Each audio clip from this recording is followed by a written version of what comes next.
యాక్చువల్గా ఒకటి విషయం చెప్పాలండి, రాప్తాడ్ ఎమ్మెల్యే గారు ఎన్ని ఒకసారి మీరు రాప్తాడ్ ఎమ్మెల్యే రెచ్చగొట్టేటట్టు మాట్లాడినా, మత విద్వేషాలు రెచ్చగొట్టేటట్టు మాట్లాడినా, సోషల్ మీడియాలో పోస్టులు పెట్టినా తగిన చర్యలు అయితే ఉంటాయి.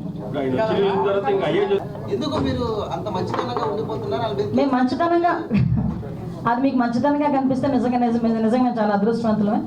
కానీ పడతారు ఒకే ఒక కారణంతో గౌరవ ముఖ్యమంత్రి గారి ఆదేశాల మేరకు డీసీపీ గారు అందరూ కలిసి సుమారుగా 1100 మందిని అక్కడ డిప్లాయ్ చేశాం. వాళ్ళు డిప్లాయ్ చేయడమే కాదు, ప్రతి ఒక్కరికి కూడా వాళ్ళకి అక్కడ బాడీ ఆన్ కెమెరాస్ కానీ, రోప్ పార్టీస్ కానీ, మళ్ళీ పబ్లిక్ అడ్రస్ సిస్టమ్స్ కానీ, డ్రోన్స్ కానీ, ఏరియల్ సర్వేలెన్సెస్ గురించి డ్రోన్స్ కానీ, ఫైర్ టెండర్స్ కానీ, అంబులెన్సెస్ కానీ, గ్యాస్ గన్స్ కానీ ఇవన్నీ కూడా పెట్టుకున్నాం. అంటే సాధారణంగా ఒక విఐపి వచ్చినప్పుడు ఎటువంటి ట్రీట్మెంట్ చేసుకుంటామో ఆ ట్రీట్మెంట్ అంతా కూడా ఒక సాధారణ ఒక పులివెందుల ఎమ్మెల్యేకి కూడా కేవలం ఎక్స్-సీఎం అన్న కారణంతో మేము ఇవ్వడం కూడా జరిగింది. ఆ సంగతి కూడా మీరందరూ కూడా గమనించాలి. అదేవిధంగా సుమారుగా 7/4/2025 అంటే నిన్న ఇన్సిడెంట్ కన్నా మొన్న ఎస్పీ గారు చాలా క్లియర్గా కూర్చుని ఒక మీడియా ద్వారా వాళ్ళని పర్సనల్గా కూడా వైసీపీ నాయకుల్ని పిలిపించి ప్రాబ్లం ఎదురయ్యేటట్టుంది, ఎక్కువ మందిని మీరు మొబిలైజ్ చేయడం, వాట్సాప్స్లో కూడా ఇంతమంది రండి అంతమంది రండి, పోలీసులు కనుక మిమ్మల్ని అడ్డుకుంటే నడుచుకొని రండి లేకపోతే పరిగెత్తుకుంటూ రండి అని చెప్పి వాట్సాప్లో కూడా మెసేజ్లు చాలా మంది వైసీపీ నాయకులు రెచ్చగొట్టే ధోరణిలో అవన్నీ పెట్టారు. వాటి నేపథ్యంలో ఎస్పీ గారు కూడా అది చాలా నేరో రోడ్, పక్కన ఒక చెరువు ఉంది, ఒక పక్క చూస్తే కొన్ని 2-3 విలేజ్లు చాలా సెన్సిటివ్ విలేజెస్ ఉన్నాయి కాబట్టి అక్కడ మీరు వచ్చేటప్పుడు కూడా ఎక్కువ మందిని మొబిలైజ్ చేయడం కానీ, అదేవిధంగా కొంచెం అక్కడ లా అండ్ ఆర్డర్ సిచ్యువేషన్ని కొంచెం కంట్రోల్ చేయడం కానీ, అక్కడ సెక్యూరిటీ పర్పస్లో కూడా ఎక్కడ కూడా ఇబ్బంది లేకుండా పరిస్థితి చూసుకోవాలి, సెక్యూరిటీ పరంగా మేము చూసుకుంటాం, బ్యారికేడ్స్ అవి కూడా జాగ్రత్తగా చేసుకోవాల్సిన బాధ్యత మీది అని చెప్పి ఆ వైసీపీ నాయకులకి అందరికీ కూడా చాలా క్లియర్గా చెప్పారు. ఆఖరికి హెలీప్యాడ్ దగ్గర వేసిన బ్యారికేడ్స్ కూడా చాలా ఎందుకు పనికిరాకుండా ఇలా గట్టి కదిపితే పడిపోయేటట్టుగా ఉన్నాయనే సంగతి మా డిపార్ట్మెంట్ వాళ్ళు ఎవరైతే అక్కడ బ్యారికేడ్స్ వేశారో వాళ్ళకి కూడా చెప్పడం జరిగింది. అంటే ఇక్కడ ఇవన్నీ ఒకసారి మనం అబ్జర్వ్ చేసుకుంటే డాట్ కనెక్ట్ చేసుకుంటే కావాలని అక్కడ ఒక సీన్ క్రియేట్ చేయడానికి, లా అండ్ ఆర్డర్ విషయంలో అక్కడ గవర్నమెంట్ ఫెయిల్ అయిందని చెప్పడానికి ఒక ముందస్తు ప్రణాళికను ఏర్పాటు చేసుకొని అక్కడ వైసీపీ నాయకులు కానీ ఎవరు ఆధ్వర్యంలో చేశారు, ఒక క్రిమినల్ పాలిటిక్స్లో ఉంటే ఎలాంటి ఆలోచనలతో ముందుకొస్తారో అలాంటి ఆలోచన కలిగిన జగన్మోహన్ రెడ్డి ఆధ్వర్యంలో అక్కడున్న వైసీపీ నాయకులు కూడా యథా రాజా తదా ప్రజ అన్నట్టుగా వాళ్ళు చేసిన పరిస్థితి. ఇవే కాకుండా హెలీప్యాడ్ దగ్గర సుమారుగా 250 మంది పోలీసులను పెట్టామండి ఒక్క హెలీప్యాడ్ దగ్గర. మీరు హెలీప్యాడ్ హెలికాప్టర్ ల్యాండ్ అయిన తర్వాత పోలీసుల్ని కూడా తోసేసి పోలీసుల మీద కూడా దాడి చేసి ఈ రోజుకి కూడా కొంతమంది కానిస్టేబుల్స్ గాయాలు పాలై హాస్పిటల్లో ఉన్నారు. అంటే మేము అక్కడ కనుక గట్టిగా మాట్లాడి గట్టిగా మేము ఏదైనా ప్రొటెక్ట్ చేస్తే పోలీసులు మమ్మల్ని అడ్డుకున్నారు అంటారు.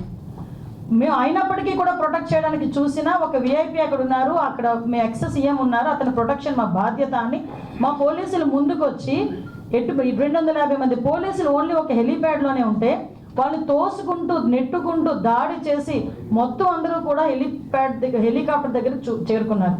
మీరు ఒకసారి ఆ ఫోటో మీకు అందరికీ షేర్ చేస్తాను, ఒక ఫోటో డ్రోన్ విషయంలో ఒక ఫోటో ఉంది. అసలు హెలికాప్టర్ ల్యాండ్ అయిన తర్వాత ఇంచుమించుగా మినిమం 50 మీటర్లు 100 మీటర్ల వరకు కూడా ఎవరు రారు కూడా, ఎందుకంటే వింగ్ పొజిషన్ ఉంటుంది, మళ్ళీ ప్రాబ్లం అవుతుంది, సెక్యూరిటీ పర్పస్ కూడా ఉంటుంది. అంటే వాళ్ళు మాకు వచ్చిన కొంత మరి సమాచారం మేరకు అక్కడికి వెళ్ళి వీళ్ళు కూడా హెలికాప్టర్ని ధ్వంసం చేయడానికి కూడా సిద్ధపడ్డారు. ఎందుకు ఇవన్నీ జరుగుతున్నాయి? తిరిగి అతగాడు హెలికాప్టర్ నుంచి వెనకాతలకి హెలికాప్టర్లో వెళ్ళకూడదు, అతను బై రోడ్ వెళ్ళాలి. దానికి ఏ రకంగా చేయాలని ముందస్తు ప్రణాళిక అంతా చేసుకున్నారు. పైగా ఈరోజు పోలీసుల్ని మీరు తప్పుపడుతున్నారు. అక్కడ పోలీసులు కూడా అక్కడ హెలిప్యాడ్ బ్యారికేడింగ్ దగ్గర కూడా చాలా క్లియర్గా మేము చెప్పడం జరిగింది. ల్యాండింగ్ టైం చూసుకుంటానండి అక్కడ దగ్గర మనకి అతను 11:04 అతను ల్యాండ్ అయ్యారు. ల్యాండ్ అయిన తర్వాత చాలా క్లియర్గా అందరూ కూడా అందరూ కూడా లోపలికి వచ్చేసి అతన్ని ఇబ్బంది పెడితే పోలీసులు వాళ్ళందరినీ కూడా తోసుకుంటూ విఐపిని తీసుకొచ్చి కారులో ఎక్కించి పంపించడం జరిగింది. పంపించిన తర్వాత వీళ్ళు ఏమన్నారు, ఆ విండ్ షీల్డ్ ఎక్కడో క్రాక్ అయింది, ఒక ఎయిర్ క్రాక్లా కనిపించింది, అబ్జర్వ్ చేశారు. అబ్జర్వ్ చేసిన తర్వాత అది ఎప్పుడు జరిగిందో తెలియదు, ఎలా జరిగిందో తెలియదు, కానీ వెళ్ళేటప్పుడు మేము అందులో హెలికాప్టర్లో వెళ్ళలేం కాబట్టి మేము బై రోడ్ వెళ్తాము. మీకు అరౌండ్ అంటే మాకు ఇన్ఫర్మేషన్ ఇచ్చిన తర్వాత ప్లస్ హెలికాప్టర్ పైకి వెళ్ళడం 12:42 బై రోడ్డు కన్ఫర్మ్ అయింది. 12:42 బై రోడ్డు కన్ఫర్మ్ అయింది. 12:56 చాపర్ టేకాఫ్ అయిపోయింది. ఒకటి నాకు అర్థం కాదు ఏంటంటే, ఇక్కడ ఒక స్టెప్ బై స్టెప్ చూసుకుంటే 12:42 రోడ్డు మార్గాన్ని వెళ్తాము అని ఎందుకు చెప్పారు?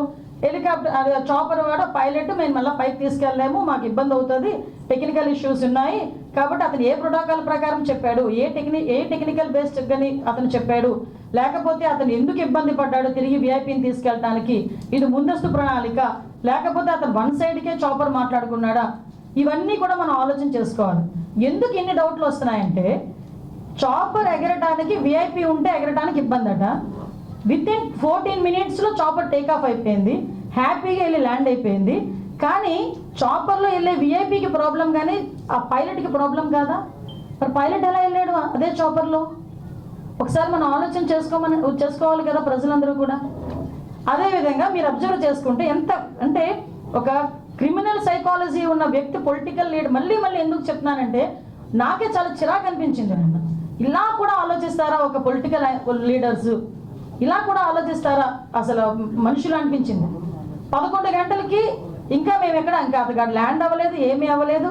ఫస్ట్ పోస్టింగ్ ఒకటి వస్తుంది వైసీపీ దగ్గర నుంచి, ఎక్కడ పడితే అక్కడ పోలీసులు అడ్డుకుంటున్న, వైసీపీ నేతలను అడ్డుకుంటున్న పోలీసులు మమ్మల్ని అక్కడ వరకు రానివ్వట్లేదు అని ఒక పోస్ట్ పెడతారు.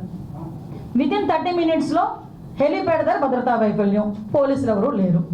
అక్కడేమో పోలీసులు ఉన్నారంటాం, ఇక్కడేమో పోలీసులు లేరంటాం. అసలు ఎలాగ జనాల్ని ఎలా సైకలాజికల్గా వాళ్ళు ట్యూన్ చేయడానికి ప్రయత్నం చేస్తున్నారని చెప్పడానికి మీకు ఒక ఉదాహరణ చెప్తున్నా. మళ్ళీ బయటకు వచ్చి ఓకే ఇదంతా జరిగింది, తర్వాత బయటకు వచ్చి ప్రెస్ మీట్ పెట్టారు. ఆయన ఇంచుమించుగా 11:04 ల్యాండ్ అయ్యారు. డిపార్చర్ 11 గంటల 15 నిమిషాలకి డిపార్చర్ అయ్యారు. అక్కడ నుంచి పాపిరెడ్డిపాలెం వెళ్ళారు, అక్కడ విక్టిమ్ హౌస్కి వెళ్ళారు, ఇంపాక్ట్ అయ్యారు, బయటకు వచ్చి ప్రెస్ మీట్ పెట్టారు. బయటకు వచ్చి ప్రెస్ మీట్ పెట్టి ఎలా మాట్లాడారు, ఏం మాట్లాడారు అన్నది ప్రపంచం అంతా చూశారు నిన్న. అదంతా ఆ ప్రెస్ మీట్ అంతా చూస్తూ ఉంటే, ప్రెస్ మీట్లో జగన్మోహన్ రెడ్డి ఆ ప్రెస్ అతని మాటలు ఒక చెవిలో వినిపిస్తూ ఉంటే మైండ్లో రన్ అవుతుంది. ఏంటి రన్ అవుతుందో తెలుసా ప్రజలందరికీను? ఇదే జగన్మోహన్ రెడ్డి లాస్ట్ 5 సంవత్సరాలు చేసిన అరాచకాలన్నీ ప్రజల మైండ్లో రివైండ్ అవుతున్నాయి. ఎలా రివైండ్ అవుతున్నాయి? మాట్లాడితే లా అండ్ ఆర్డర్ లేదు, లా అండ్ ఆర్డర్ లేదు, లా అండ్ ఆర్డర్ లేదు. అసలు నాకు అర్థం కాలేదు.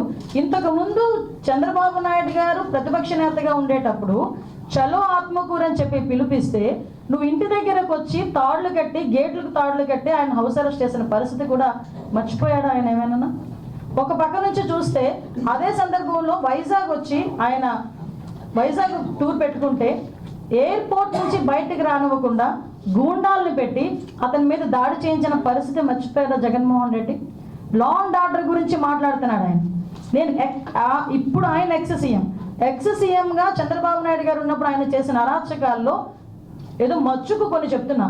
అదేవిధంగా రామతీర్థాలకి రాముడు తల నరికేశారని రామతీర్థాలకి గౌరవ అప్పుడు ఎక్స్ సీఎం ఇప్పుడు సీఎం గారు చంద్రబాబు నాయుడు గారు వెళ్తే లారీలను అడ్డగా పెట్టి రోడ్డు మీద కూర్చోబెట్టే సందర్భం మర్చిపోయాడు ఆయన.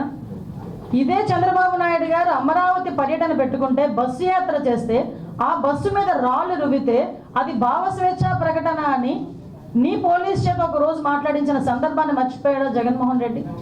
అదేవిధంగా మనం ఆలోచన చేసుకుంటే ఒక పార్టీ ఆఫీస్ మీద దాడి, ఏ సందర్భంలో పార్టీ ఆఫీస్ మీద దాడులు జరిగినాయండి ఇన్ని సంవత్సరాలు స్వతంత్రం వచ్చిన తర్వాత? ఒక పార్టీ ఆఫీస్ మీద దాడి జరిగింది. ఎందుకు ఇలా జరుగుతుంది? డీజీపీ ఆఫీస్ పక్కనే ఉన్న పార్టీ ఆఫీస్ మీద దాడి జరిగింది అంటే అది మాకు బీపీలు పెరిగిపోయినాయి, మా కార్యకర్తలకి బీపీలు పెరిగి చేశారు అని సాక్షాత్తు సీఎం కుర్చీలో కూర్చున్న జగన్మోహన్ రెడ్డి మాట్లాడిన తీరు జనాలు మర్చిపోయారు అనుకుంటున్నారా?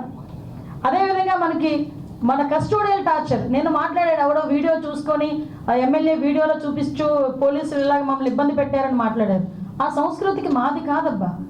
కస్టోడియల్ టార్చర్ పెట్టి ముసుగులు వేసుకుని కొడుతూ వీడియో కాల్లో చూసి ఆనందపడిన సందర్భాలు మీరు మర్చిపోయారేమో కానీ ప్రజలు ఇంకా మర్చిపోలేం. మేము ఎలాగో మర్చిపోలేం, ప్రజలు కూడా మర్చిపోలేం. లోకేష్ గారి మీద కేవలం ప్రశ్నించినందుకు 23 కేసులు పెట్టిన పరిస్థితి మర్చిపోయారు. ఈరోజు అద్భుతం ఏంటంటే ఈరోజు అసెంబ్లీలో ఉన్న ఎమ్మెల్యేల్లో 85 to 90% ఎమ్మెల్యేలు అందరికీ కూడా లాస్ట్ 5 సంవత్సరాల్లో జగన్మోహన్ రెడ్డి గారు పెట్టిన కేసులు 90% ఎమ్మెల్యేల మీద ఉన్నాయి. మరి ఈ రోజు నువ్వు వచ్చి లా అండ్ ఆర్డర్ గురించి మాట్లాడతావు, చంద్రబాబు నాయుడు గారి గురించి మాట్లాడతావు, పవన్ కళ్యాణ్ గారి గురించి మాట్లాడతావు. పవన్ కళ్యాణ్ అక్కడ సీఎం మీద కేసులు ఉన్నాయి, డిప్యూటీ సీఎం మీద కేసులు ఉన్నాయి. సీఎం రోడ్డు ఇప్పుడున్న సీఎం గారిని రోడ్డు మీద నిలబెట్టావు, డిప్యూటీ సీఎం గారిని రోడ్డు మీద పడుకోబెట్టావు. ఇప్పుడున్న స్పీకర్ గారి మీద కేసులు ఉన్నాయి, డిప్యూటీ స్పీకర్ గారికి కస్టోడియల్ టార్చర్స్ ఉన్నాయి, హోమ్ మినిస్టర్ నా మీద 23 కేసులు ఉన్నాయి. అలాంటిది చూసుకుంటే మొత్తం అందరు మినిస్టర్స్ మీద, అందరు ఎమ్మెల్యేస్ మీద, సుమారు 90% ఎమ్మెల్యేస్ మీద కేసులు ఉన్నాయి. అదేవో హత్యల కేసులో, కబ్జాల కేసులో, దొంగతనాల కేసులు, ఆ కేసులు ఈ కేసులు కాదండి. కేవలం ప్రశ్నించినందుకు మా మీద పెట్టిన కేసులు ఇవన్నీ. నువ్వు ఈ రోజు వచ్చి మాట్లాడుతున్నావు. ఈ రోజు మేము ఎంత ట్రాన్స్పరెన్సీగా పనిచేస్తున్నామంటే, జగన్మోహన్ రెడ్డి నేను పలానా ఓకే సవాల్ వస్తేనే బెంగళూరు నుంచి వస్తావు, ఎక్కడైనా శవరాజకీయం చేయాలనుకుంటే బెంగళూరు నుంచి వస్తారు మీరు. ఎస్ కాదని చెప్పట్లేదు. మీరు ఎక్కడికి వెళ్తారని మీరు పర్మిషన్ పెడితే ఏ రోజైనా మిమ్మల్ని హౌస్ అరెస్ట్ చేసిన సందర్భాలు ఉన్నాయా? మిమ్మల్ని మీ నాయకులను ఎవరైనా హౌస్ అరెస్ట్ చేసిన సందర్భాలు ఉన్నాయా? ప్రివెంటివ్ అరెస్ట్ ఏమైనా చేస్తున్నామా? పరదాలు ఏమైనా కడుతున్నామా? పోలీస్ బందోబస్తుల మధ్యలో మేము ఏమైనా వెళ్తున్నామా? ఒకసారి ఆలోచించేయండి. ఇవన్నీ మేము అంత ట్రాన్స్పరెన్సీగా ఒక ప్రతిపక్ష నాయకుడు కూడా కాదు, ఎక్స్ సీఎంకి ఇవ్వాల్సిన గౌరవం ఇచ్చి, Z+ సెక్యూరిటీ ఇచ్చి, అంటే ఆయనకి ఇవ్వాల్సిన భద్రత కన్నా ఎక్కువ ఇచ్చి మేము పంపిస్తూ ఉంటే